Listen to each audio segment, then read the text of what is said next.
శ్రీశైలం డ్యాంకు ప్రమాదం పొంచి ఉందా? గేట్ల ముందు భాగంలో ఏర్పడిన గొయ్యి డ్యాంపై ప్రభావం చూపనుందా? గొయ్యిపై నిపుణులు ఏమంటున్నారు? శ్రీశైలం డ్యాం భద్రతపై సమీక్షలో సీఎం చంద్రబాబు అధికారులకు ఏం ఆదేశాలు ఇచ్చారు? మరింత సమాచారం మా ప్రతినిధి ప్రసాద్ అందిస్తారు. శ్రీశైలం ప్రాజెక్టు ఏదైతే ఫ్లంజ్ ఫ్లూ గొయ్య ఏర్పడిందో ఆ ప్రాంతానికి సమీపంలో ఉన్నాము.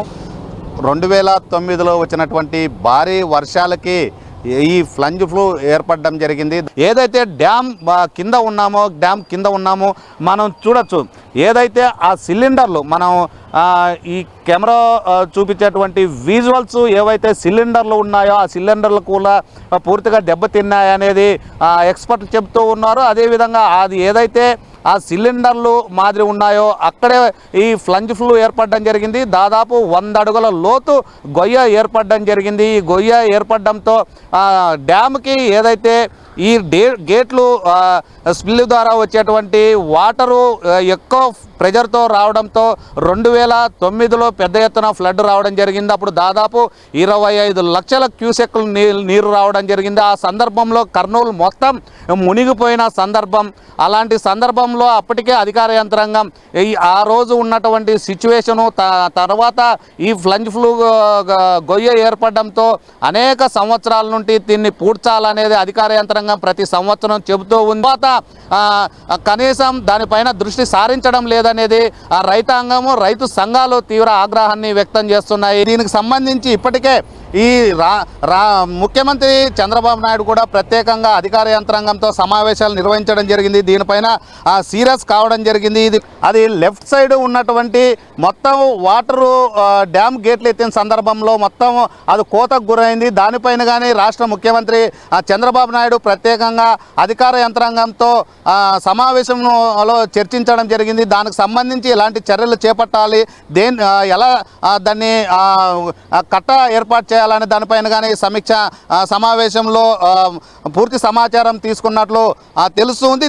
గత 2 రోజుల క్రితం కూడా నేషనల్ డ్యామ్ అథారిటీ అధికారులు కూడా సేఫ్టీ అధికారులు కూడా ఇక్కడికి రావడం జరిగింది. దీన్ని క్షుణ్ణంగా పరిశీలించడం జరిగింది. పైన ఉన్నటువంటి డ్యామ్ని అదేవిధంగా కింద ఉన్నటువంటి ఏదైతే ఫ్లంజ్ ఫ్లూ గొయ్య ఏర్పడిందో ఆ గొయ్యకు సంబంధించి 100 అడుగులు ఏర్పడిందో దాన్ని కానీ ప్రత్యేకంగా దృష్టి సారించడం జరిగింది.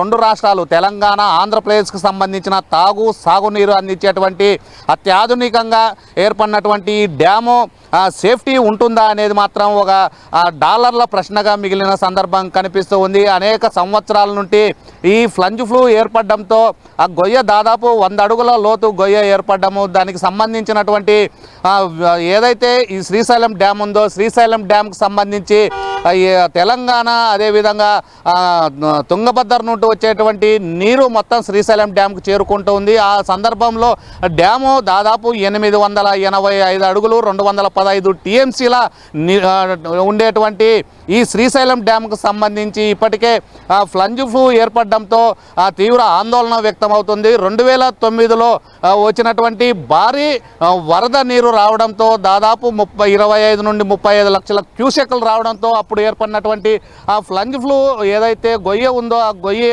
దాదాపు తీవ్ర ఇబ్బందులకు గురవుతుందనేది అనేక మంది నిష్ణాతులు చెప్పినప్పటికీ ఇప్పటి వరకు దానిపైన దృష్టి సారించకపోవడంతో రైతాంగం మాత్రం తీవ్ర ఆవేదన వ్యక్తం చేస్తుంది. ఇప్పటికే అనేక సంవత్సరాలు ఏర్పడినటువంటి డ్యాము ప్రమాదంలో పొంచి ఉందా, ప్రమాదం నుండి బయటపడుతుందా, ప్రమాదానికి గురి కాకుండా ఉంటుందా అనేది మాత్రం 2 రాష్ట్రాల రైతులు అదేవిధంగా ప్రజలు ఎదురు చూస్తున్న సందర్భం కనిపిస్తూ ఉంది. ఇది సాగునీరు అందించేటువంటి శ్రీశైలం ప్రాజెక్టు మనం చూడొచ్చు.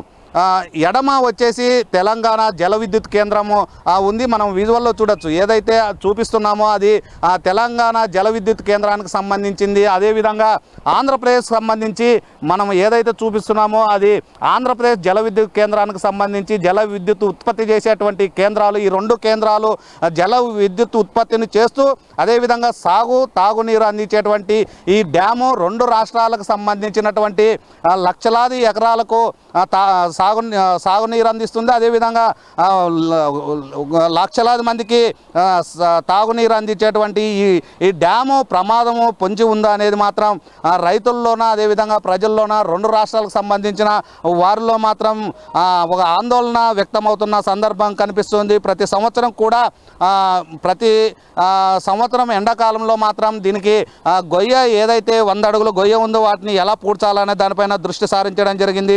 2022లో ఒకసారి 2024లో ఒకసారి జాతీయ డ్యామ్ భద్రతా అథారిటీ ఈ సంబంధించిన అధికార యంత్రాంగం ప్రాజెక్ట్ని సందర్శించడం జరిగింది. 2 సార్లు సందర్శించి అనేక సందర్భాల్లో అధికార యంత్రాంగానికి చెప్పడం జరిగింది. మొన్న కూడా నేషనల్ డ్యామ్ సేఫ్టీ అధికారులు కూడా ఇక్కడికి రావడం జరిగింది. అధికారులకు కూడా చెప్పడం జరిగింది. అయినప్పటికీ అధికారులు మాత్రం పనులు ప్రారంభించలేనదే స్పష్టంగా అర్థమవుతుంది. ఆ ఫ్లంజ్ పువ్వును పూర్తిగా గొయ్యను పూడ్చాలా, అదేవిధంగా సిలిండర్లను కూడా కొత్తగా ఏర్పాటు చేయాలా, అదేవిధంగా ఏదైతే కోతకు గురైందో వాటిని కూడా పూర్తిగా నిర్మించాలనేది రెండు రాష్ట్రాల రైతులు అదేవిధంగా ప్రజలు కోరుకుంటున్నారు. మరి అధికార యంత్రాంగం ఎలాంటి చర్యలు చేపట్టబోతుందో వేచి చూడాల్సిన పరిస్థితి కనిపిస్తూ ఉంది.